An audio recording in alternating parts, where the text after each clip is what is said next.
I've always been the kind of guy who takes the cheapest motel room I can find. It doesn't matter where it is, just somewhere to rest my head after a long drive. That night, I was in a small, run-down town. The motel looked like it had seen better days, maybe decades ago. The neon sign buzzed with a faint, almost imperceptible hum, the vacancy light flickering erratically. I could have gone somewhere nicer, but I didn't care. It was late, and I just wanted to crash. I grabbed the key from the clerk, a grizzled old man who barely looked at me when I checked in, and shuffled to my room. Room 14, right at the end of the hallway. The moment I opened the door, the stale air hit me. The kind of air you only find in places that haven't seen a fresh breeze in years. The lights flickered above me, casting an eerie glow across the room. It wasn't just the dimness. Something about it felt wrong. I tossed my bag on the bed and took a deep breath, trying to shake off the unsettling feeling crawling up my spine. There was a faint hum from the air conditioner and a low buzzing sound coming from the lamp near the desk. I couldn't put my finger on it, but something was off. Still, I shrugged it off. I was tired and I needed sleep. I set my phone down on the desk and noticed something unusual. A USB drive. It was just lying there, half buried beneath a crumpled receipt. I couldn't tell if it had been left by the last guest or if it was someone else's mistake. But I had to admit, I was curious. Who leaves a USB drive lying around? I grabbed it. It was plain, no label, just a small black stick. A part of me told me not to bother, but the other part, the curious, impulsive side of me, insisted. I plugged it into my laptop, feeling the familiar click as it slid into the port. A folder appeared immediately, the icon too blurry to make out. I clicked it. Inside were several video files, their names a string of numbers and letters that meant nothing to me. At first, I thought they were just corrupted files. But there was something about the way they appeared, like they were waiting for me. I clicked on the first one. The video loaded slowly, the screen flickering, as if the file had been corrupted. I leaned closer, trying to make sense of the image that finally appeared. It was a hallway. The camera was shaky, as if it was being held by someone who couldn't keep their hands still.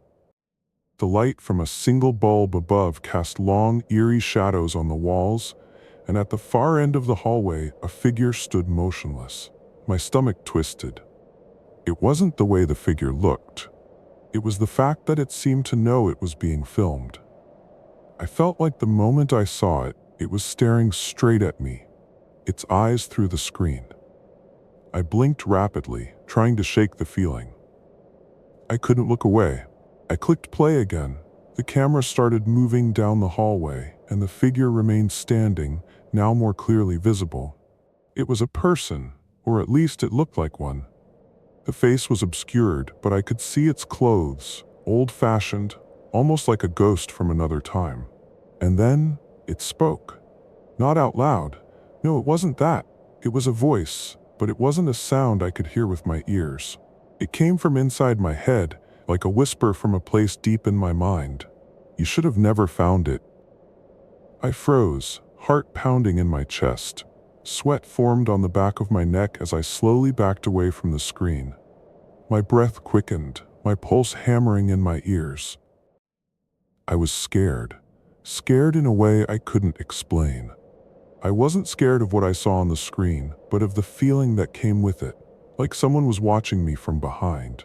I clicked the video off, but the file wouldn't close. It stayed open, frozen on the figure, its eyes locked on me. The whispering in my head grew louder. You should have never found it. I slammed the laptop shut and grabbed the USB drive, my hands shaking. I needed to get out of there. I didn't know why or how, but I could feel something evil settling in the room with me. I rushed out of the motel room, the door slamming behind me. I didn't even bother looking at the key desk when I passed the lobby. I just needed to get to my car. I needed to leave. But as I reached my car, I heard it. The whispering, now louder than before. I turned, but there was no one there. No one in the parking lot. just the shadows of the old motel stretching long into the night. The whispering continued. You shouldn't have found it. I don't know what was on that USB drive, but I know this. It was never meant for me to see, and whoever or whatever left it behind, they're still waiting for the next person to come along. I don't know if I'll ever get the chance to sleep again. I thought I was safe, back in my car, away from that cursed motel. My heart was still racing, and I couldn't shake the feeling that someone or something was out there, watching me. I tried to tell myself it was just paranoia, the effect of seeing something I shouldn't have. I started the engine and drove away, the motel fading into the rearview mirror. But as I drove, the whispers didn't stop. You shouldn't have found it. It wasn't a voice I could hear, not in the way a person speaks to you. It was a whisper in my head, a low, insistent murmur that crawled behind my eyes and lodged itself under my skin. It felt like it was coming from everywhere, echoing in the car as if the very walls were alive. I tried to ignore it, to focus on the road, but it was impossible. The air in the car grew thick, oppressive. The windows, once clear, began to fog up, clouding my vision. I wiped them off, but it didn't help. The fog came back, faster this time, like something was inside, pushing against the glass from the other side. And then, out of the corner of my eye, I saw it. A figure in the back seat. I slammed on the brakes, swerving to the side of the road, my heart leaping into my throat. I twisted in the seat, but it was gone. The back seat was empty. I swallowed hard, my hands gripping the steering wheel. It was nothing, just my mind playing tricks on me. But that didn't explain the coldness now filling the car, seeping into my bones, settling in my chest like a weight I couldn't shake. I glanced at the rearview mirror, and I saw it again. A blur, just behind me, too quick to focus on, but there. My pulse spiked. I tried to breathe through it, but my body was already reacting, fight or flight instincts kicking in. I wasn't going to stick around to figure out what it was. I floored the accelerator, the engine roaring as I sped down the empty highway. The whispering grew louder, more urgent now, rattling my skull like a drum. You shouldn't have found it. I looked down at the USB drive in my hand, still clenched tight in my fist. How had I not thrown it away? How had I not destroyed it when I had the chance? I couldn't stop myself from looking at it, even though I knew I should. The urge to know, to understand, was overwhelming, like something dark and powerful was pulling me toward it. I needed answers. I needed to know what I had seen. But as I glanced at the drive, something changed. The room around me, the car, the road, began to distort. It wasn't the world itself that was shifting, but my perception of it. The edges of the dashboard started to blur, the lights on the road twisting and bending like rubber, the sound of the engine muffled, fading into a hollow silence. The only thing that felt real was the USB drive in my hand. The whispers, though, were no longer in my head. They were everywhere. It was as if they were all around me now, pressing in from every direction. I slammed my eyes shut, trying to shut it out, but the whispers kept coming. And the more I resisted, the more frantic they became. You shouldn't have found it. The voice grew deeper, more guttural, twisting into something monstrous. I jerked the wheel to the side, pulling over again. My heart was hammering so loud I could hardly hear anything else. My breath was shallow, quick. I was losing control, my mind teetering on the edge of something I couldn't quite understand. I opened my eyes, and the road in front of me was gone. The asphalt had melted into something darker. The trees along the side were twisted, warped, their branches like claws reaching out, clawing at the night sky. I was no longer on a highway, I was somewhere else. The figure appeared in front of me, standing at the edge of the car's headlights. It was the same figure from the video, the one from the motel hallway. Only now its face was clear. It wasn't distorted or blurry. No, it was worse. Its face was featureless. A smooth gray surface with nothing but empty pits where its eyes should have been. I froze, paralyzed by fear, unable to move. The whispers stopped. The figure took a step toward me, and then another. Slowly, deliberately, like it was savoring the moment. You shouldn't have found it. It wasn't just a voice anymore. It was a command, an order, a warning. I fumbled with the USB drive, my hands shaking so violently I could barely hold on to it. I knew what I had to do. I had to destroy it. I had to get rid of it before it was too late. But before I could move, the figure spoke again. If you want to stop this, you must make a choice. My chest tightened. I couldn't breathe. My mind raced, my thoughts spiraling out of control. What choice? What did it want from me? The figure's head tilted as though it was waiting for me to decide. The air around me grew colder, impossibly cold, and the ground beneath my feet seemed to tremble. I could feel something closing in, something from deep in the earth. The shadows were no longer shadows. They were alive. I was at the edge, and I knew that whatever I chose now, whatever I did next, would be the last choice I ever made. I stared at the USB drive one final time, and I made my decision. I plugged it back into my laptop, and the horror truly began. The moment I plugged the USB drive back into my laptop, everything shifted. The world around me collapsed in on itself. The air, thick with an unnatural chill, pressed down on my chest as the lights overhead flickered and died. I was plunged into darkness, and I could feel my heart pounding in my ears, each beat louder than the last. The whispers came back, but this time they were no longer whispers. They were screams, shrieking voices, layered on top of each other, coming from all directions. Their words were distorted, unintelligible, but the panic in their tones was unmistakable. They were begging for something. No, they were begging for mercy. The screen on my lap flickered and buzzed, warping in front of my eyes, until a new image appeared. It wasn't the video. It wasn't a file at all. It was real. The room around me, my car, the highway, everything disappeared in an instant. It was as if the entire world had been replaced by the scene on the screen. I was no longer in my car.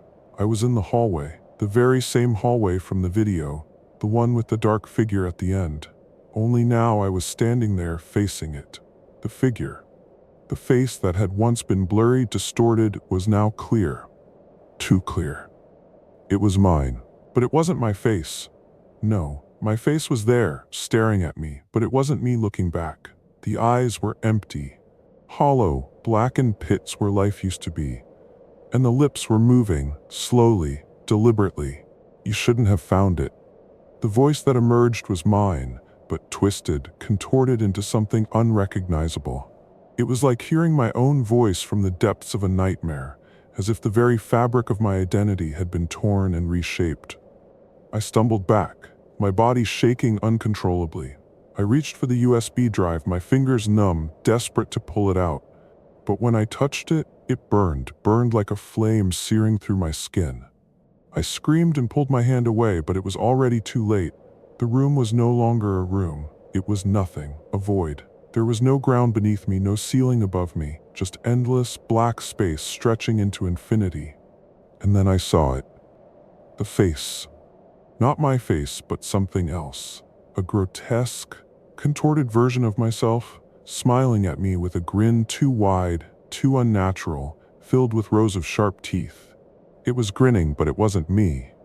It was the thing that had been stalking me from the start, hiding in the shadows, manipulating everything. It whispered again, the voice a deep growl, vibrating in my skull. You're already gone.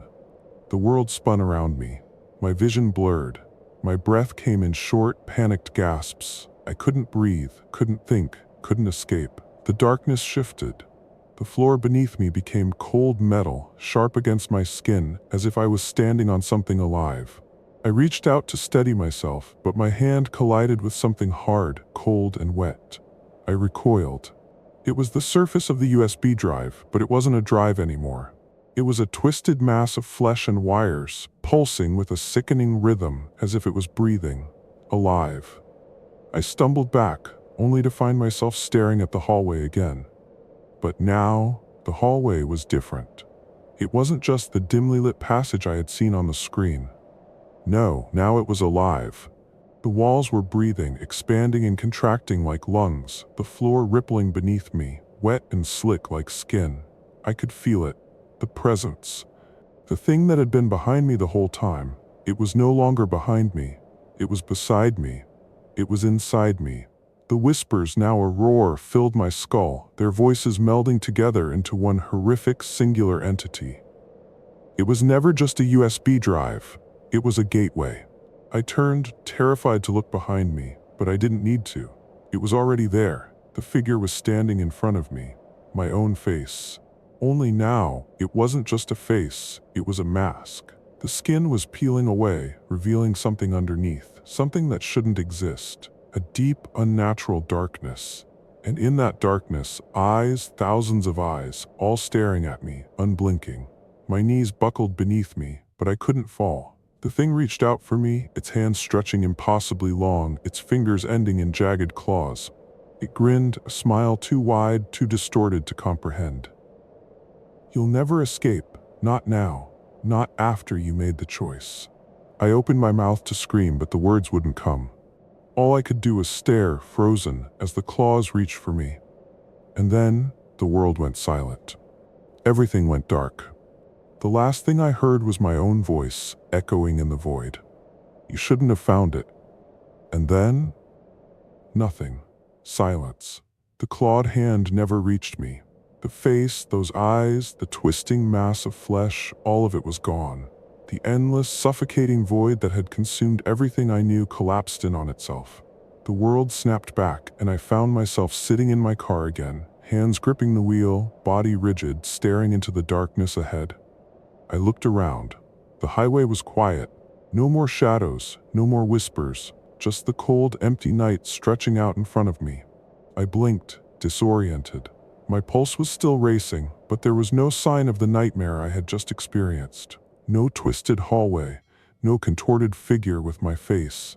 It was just me and the quiet road. I looked down at my hand. The USB drive was still there, clutched tightly in my fist. I must have put it in my pocket earlier, without even realizing it. But it wasn't the same. It had changed. The drive was smooth now, unblemished, not a scratch or mark on it. It was pristine, almost too pristine, as if it had never been used, as if it had never been plugged into anything at all. I reached for it, hesitated, but then something inside me urged me to open it, to look again. With trembling hands, I plugged the USB drive into my laptop one more time. The screen blinked to life. The familiar folder appeared. The video file was there, waiting. I stared at it, frozen. It hadn't been deleted, even though I had witnessed its contents. But I couldn't remember watching it. I couldn't remember the faces, the distorted images, the thing that had stalked me. I clicked it. This time, the video wasn't the same. The image on the screen was static at first, but then in the corner I saw something move. A shadow, stretching across the room, too quick to fully focus on. The figure from before. But this time, it wasn't in a hallway. It was in the corner of the room behind me. I spun around. The room was empty, but something wasn't right. The air felt thicker. The temperature in the room had dropped and a chill ran up my spine. I turned back to the screen. The shadow was closer now, just behind me. It was growing, stretching. I reached for the power button, desperate to turn off the laptop, but my hand froze. I couldn't move. I couldn't breathe. A new line appeared at the bottom of the video. "You shouldn't have watched it." My breath caught in my throat. I reached for the laptop to shut it down, but as my fingers brushed the screen, the image shifted again. Now it was a reflection. The screen was showing my own face, but twisted, jagged like a distorted mirror. And then the whisper. "You shouldn't have found it." Suddenly, the laptop screen went black. The room went dark, and I was left sitting in total silence. For a moment, nothing happened. No sound, no movement. Then, from the corner of the room just behind me, a familiar voice whispered, "It's not over." I didn't turn around. I couldn't. And somewhere, deep in the silence that followed, I realized I had never truly escaped. The screen flickered back to life one last time, the words flashing in bold white letters. You shouldn't have watched it. And then the darkness swallowed everything. The end. Or is it? And that is where the nightmare truly begins. If you enjoyed this story and want more terrifying tales that keep you up at night, make sure to like this video and subscribe for more horror that lingers long after the screen goes dark. What would you have done if you found that USB drive? Let me know in the comments below, if you dare. And remember, some things are better left unfound. Sleep well, if you can.